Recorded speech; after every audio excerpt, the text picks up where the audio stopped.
Hello everyone, welcome to Sam's kitchen and vlogs. ನಾನು ನಿಮ್ಮ ಶಮಿತಾ ಸುಮಂತ್. ನಾನಿವತ್ತು ರವೆ ರೊಟ್ಟಿ ಮಾಡ್ತಾಯಿದ್ದೀನಿ. ಅದಕ್ಕೆ ವೆಜಿಟೇಬಲ್ಸ್ ಎಲ್ಲ ಆ್ಯಡ್ ಮಾಡ್ತಾಯಿದ್ದೀನಿ ಆ್ಯಂಡ್ ಅಕ್ಕಿ ಹಿಟ್ಟು, ಗೋಧಿ ಹಿಟ್ಟು ಎಲ್ಲ ಆ್ಯಡ್ ಮಾಡ್ತಾಯಿದ್ದೀನಿ. ಬರೀ ರವೆ ರೊಟ್ಟಿ ಅಂದರೆ ರವೆ ರೊಟ್ಟಿನೇ ಅಲ್ಲ, ಅದಕ್ಕೆ ಇದನ್ನೆಲ್ಲ ಆ್ಯಡ್ ಮಾಡಿದ್ರೆ ತುಂಬ ಚೆನ್ನಾಗಿರುತ್ತೆ. ಓಕೆ, ಇವಾಗ ಯಾವ್ಯಾವ ಇಂಗ್ರೀಡಿಯೆಂಟ್ಸ್ ಆ್ಯಡ್ ಮಾಡ್ತಾಯಿದ್ದೀನಿ ಅಂತ ಹೇಳ್ತೀನಿ. ಕ್ಯಾರೆಟ್ನ ತುರಿದು ಹಾಕ್ತಾಯಿದ್ದೀನಿ. ಕ್ಯಾರೆಟ್ ಮತ್ತು ಗೆಡ್ಡೆಕೋಸು ಅವೆರಡೂ ತುರಿದು ಇಟ್ಕೊಳ್ತಾ ಇದ್ದೀನಿ. ಮೆಂತ್ಯ ಸೊಪ್ಪು, ಕೊತ್ತಂಬರಿ ಸೊಪ್ಪು, ಪುದೀನ ಸೊಪ್ಪು ಮತ್ತು ಸಬ್ಸಿಗೆ ಸೊಪ್ಪು ಇವನ್ನೆಲ್ಲನೂ ತುಂಬ ಚಿಕ್ಕದಾಗಿ ಕಟ್ ಮಾಡಿಕೊಂಡು ಇಟ್ಕೊಳ್ತಾ ಇದ್ದೀನಿ. ಆ್ಯಂಡ್ ಈರುಳ್ಳಿನೂ ಅಷ್ಟೇ, ಕರಿಬೇವು ಮತ್ತು ಹಸಿಮೆಣ್ಸಿನ್ಕಾಯಿನೂ ಆ್ಯಡ್ ಮಾಡ್ತಾ ಇದ್ದೀನಿ. ಹಸಿಮೆಣ್ಸಿನ್ಕಾಯಿ ಆಪ್ಷನಲ್ಲು, ನೀವು ಯೂಸ್ ಮಾಡಿದ್ರೆ ಮಾಡ್ಬೋದು, ಬಿಕಾಸ್ ಮನೇಲಿ ಮಕ್ಕಳುಗಳಿರ್ತಾರೆ, ಸೊ ಅವರು ಇದನ್ನು ಸ್ಕಿಪ್ ಮಾಡ್ಬೋದು.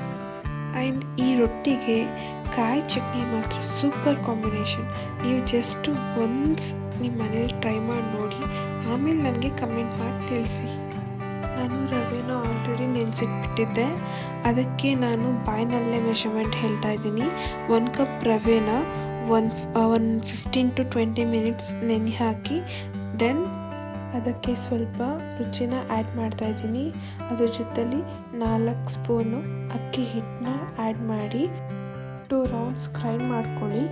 ಆಮೇಲೆ ಅದಕ್ಕೆ ಆಲ್ರೆಡಿ ಪ್ರಿಪೇರ್ ಮಾಡ್ಕೊಂಡಿದ್ವಲ್ಲ, ಕ್ಯಾರೆಟ್, ಗೆಡ್ಡೆಕೋಸು, ಮೆಂತ್ಯ, ಕೊತ್ತಂಬರಿ ಸೊಪ್ಪು, ಪುದೀನ ಸೊಪ್ಪು, ಸಬ್ಸಿಗೆ ಸೊಪ್ಪು, ಈರುಳ್ಳಿ, ಕರಿಬೇವಿನ ಸೊಪ್ಪು ಮತ್ತು ಹಸಿಮೆಣ್ಸಿನ್ಕಾಯಿ ಇದನ್ನೆಲ್ಲನೂ ಆ ಬ್ಯಾಟರ್ಗೆ ಆ್ಯಡ್ ಮಾಡಿಕೊಂಡು ನಾನು ಕೈಯಲ್ಲೇ ಮಿಕ್ಸ್ ಮಾಡ್ಕೊಳ್ತಾ ಇದ್ದೀನಿ.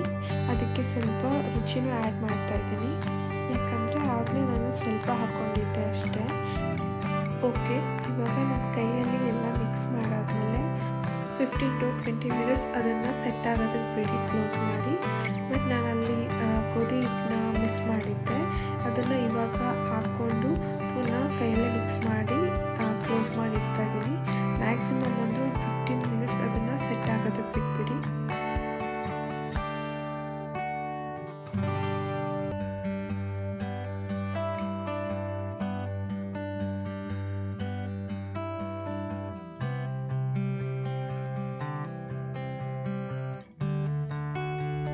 ಓಕೆ, ಇವಾಗ ನಾನು ರೊಟ್ಟಿ ಕಲ್ಲನ್ನ ಇಡ್ತಾ ಇದ್ದೀನಿ.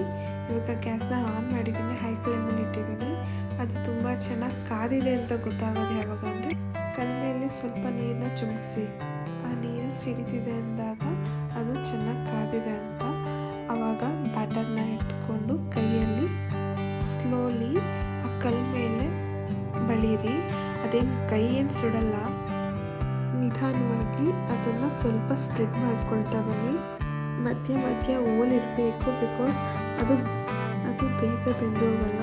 ಸೊ ಅದಕ್ಕೆ ಅದ್ರ ಮೇಲೆ ಒಂದು ತಟ್ಟೆ ಇಲ್ಲಾಂದರೆ ಪ್ಲೇಟ್ ಏನಾದ್ರೂ ಕ್ಲೋಸ್ ಮಾಡಿ ಅದು ಹಬೆಯಲ್ಲೇ ಬೇಯಬೇಕು, ಬಿಕಾಸ್ ಅದು ಸ್ವಲ್ಪ ಥಿಕ್ನೆಸ್ ಜಾಸ್ತಿ ಇರುತ್ತೆ. 4 to 5 ಮಿನಿಟ್ಸ್ ಆ ಹಬೆಯಲ್ಲೇ ಚೆನ್ನಾಗಿ ಬೇಯಲಿ. ದೆನ್ ಅದನ್ನು ಪ್ಲೇಟ್ನ ತೆಗೆದು ಅದನ್ನು ಮಗ್ಚಾಕಿ ಪುನಃ ಅದ್ರ ಮೇಲೆ ಪ್ಲೇಟ್ನ ಕ್ಲೋಸ್ ಮಾಡಿ, ಯಾಕಂದರೆ ಕೆಳಗಡೆ ಮೇಲ್ಗಡೆ ಅದು ಥಿಕ್ನೆಸ್ ಜಾಸ್ತಿ ಇರುತ್ತಲ್ಲ, ಸೊ 2 ಕಡೆನೂ ಚೆನ್ನಾಗಿ ಬೇಯಬೇಕು.